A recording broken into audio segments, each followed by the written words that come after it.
On the night of August 21st, 2026, Bret Michaels walked onto a stage in Sugar Hill, Georgia, and the crowd lost their minds. He was 63 years old. He had just come out of surgery. He had been warned by his doctors to rest, and he showed up anyway, in his own words, wearing, quote, the infamous black travel rock and roll sweatpants. Because that is what Bret Michaels does. He shows up. The next morning, his team released a statement.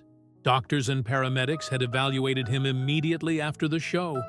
He was being pulled off the road for the rest of the year. Every remaining date gone. Just like that. Here is what the headlines called it. A setback. A pause. A recovery. But if you actually look at this man's life, the full picture, not the comeback story, what you're really looking at is something far heavier than a canceled tour. And most people have never once stopped to add it all up. Bret Michaels Sychak was born on March 15, 1963, in Butler, Pennsylvania, a working-class town about 30 miles north of Pittsburgh. His family eventually settled in Mechanicsburg, near Harrisburg, where he grew up in cramped apartments, wore hand-me-down clothes, and spent most of his free time chasing the kind of noise that could drown everything else out. That noise had a name: Kiss, Aerosmith, AC/DC. But before Bret Michaels was a rock star, he was a 6-year-old boy in a hospital bed. After weeks of unexplained illness, doctors delivered the diagnosis: type 1 diabetes, the autoimmune kind, the kind that doesn't go away, the kind that requires insulin injections every single day just to function. Not once a week, not when things get bad, but every single morning before your feet hit the floor. His father cried. It was the first time Bret had ever seen that happen. His parents told him something after that, and he never forgot it. You've got to choose not to be a victim. He chose. By his teenage years at Mechanicsburg Area Senior High School, Michaels was already forming bands, hustling gigs at VFW halls and local bars, plastering posters on every surface he could find. The band went through names: Laser, Spectres, Paris, before 4 kids from central Pennsylvania packed everything into a van and drove west to Los Angeles in 1984. They renamed themselves Poison. They hit the Sunset Strip, and they started climbing. The debut album, Look What the Cat Dragged In, dropped in August 1986. It struggled at first. Then the music video for Talk Dirty to Me hit MTV, and everything changed.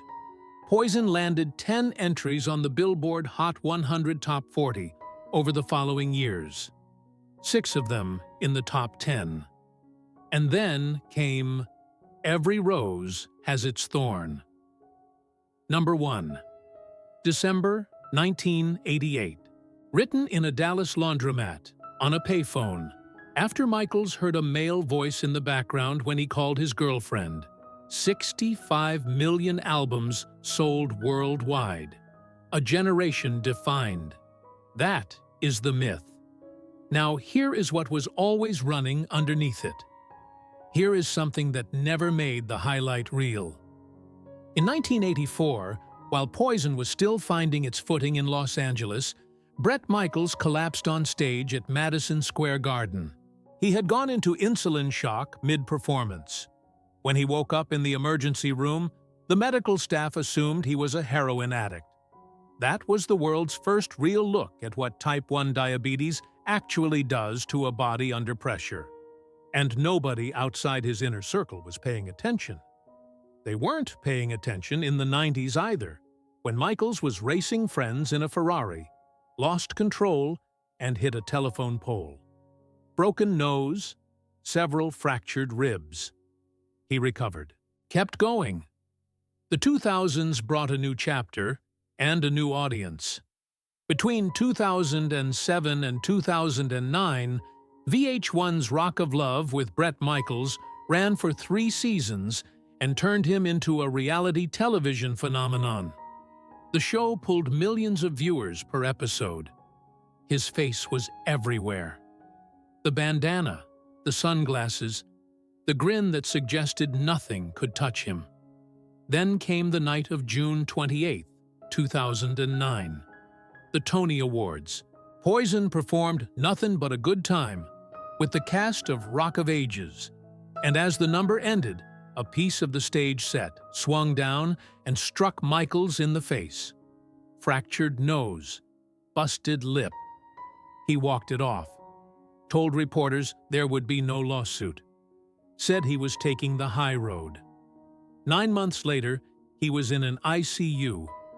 In April of 2010, Michaels was rushed to the hospital with what doctors described as a subarachnoid hemorrhage, bleeding at the base of the brainstem. His condition was listed as critical. Physicians told his family the odds of survival were slim. He survived. Then, weeks later, still recovering, doctors discovered something else: a hole in his heart. A patent foramen oval, present since birth, that had gone undetected for 47 years. A blood clot had traveled through it directly to his brain. He underwent surgery in 2011 to close it. He won Celebrity Apprentice from a hospital bed.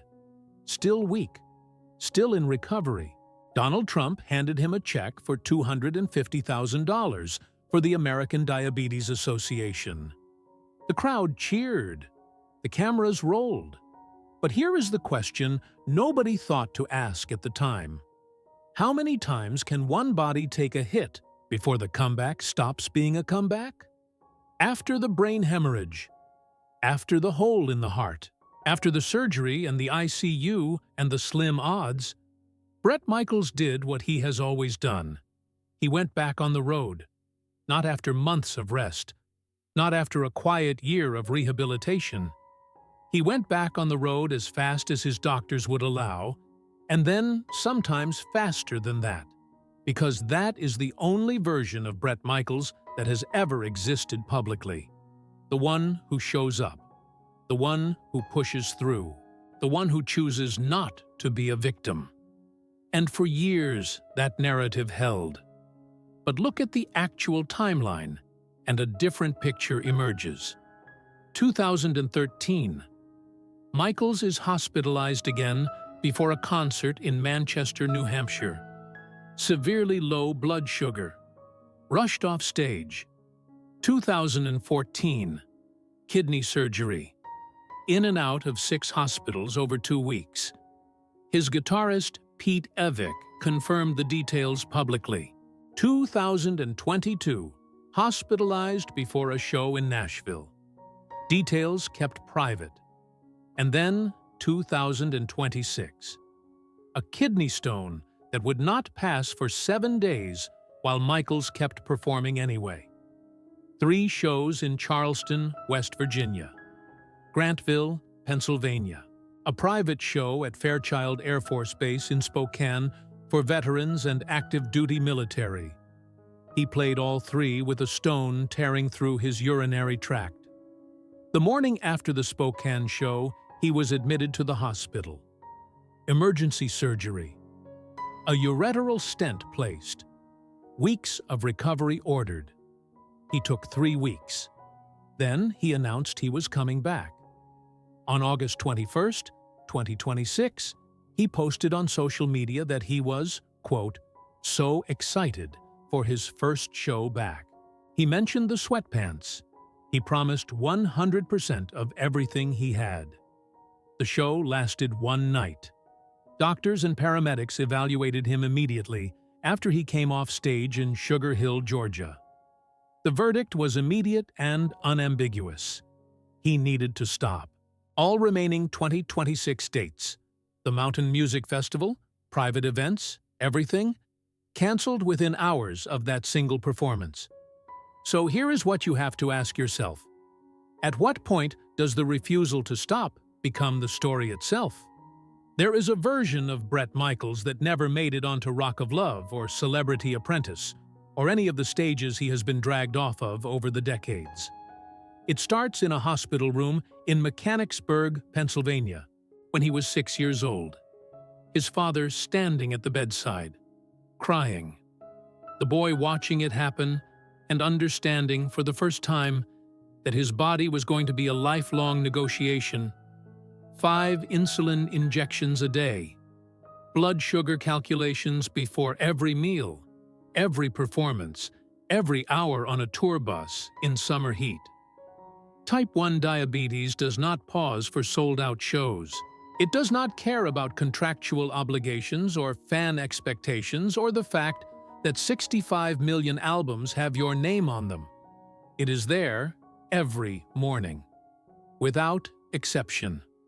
What that reality does to a person across 6 decades, the constant vigilance, the medical fragility masked by a public persona built entirely on physical endurance, is something Michaels has spoken about in interviews with a disarming matter-of-factness. "I've been a diabetic since I was 6 years old, and I take 5 shots a day," he told Entertainment Tonight in 2023. "I feel good. I work hard. I'm blessed." That is the public answer. And it is probably also true. But the private answer lives somewhere in the details. In the fact that his doctors specifically cited summer heat and humidity in their statement pulling him off the road in 2026. Because extreme temperatures destabilize blood sugar in type 1 diabetics in ways that can become life-threatening within hours. In the fact that every hospitalization in his career has been complicated by the diabetes. Every surgery, every recovery, the hemorrhage, the kidney procedures, the stent, all of it running through a body that has been managing a serious autoimmune condition since childhood. And then there is Christy Gibson, the woman he has been with, on and off, since 1993.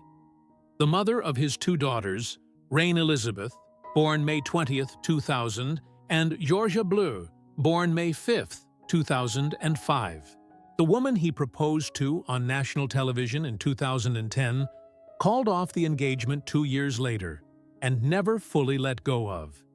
He once described their relationship as a continuous work in progress.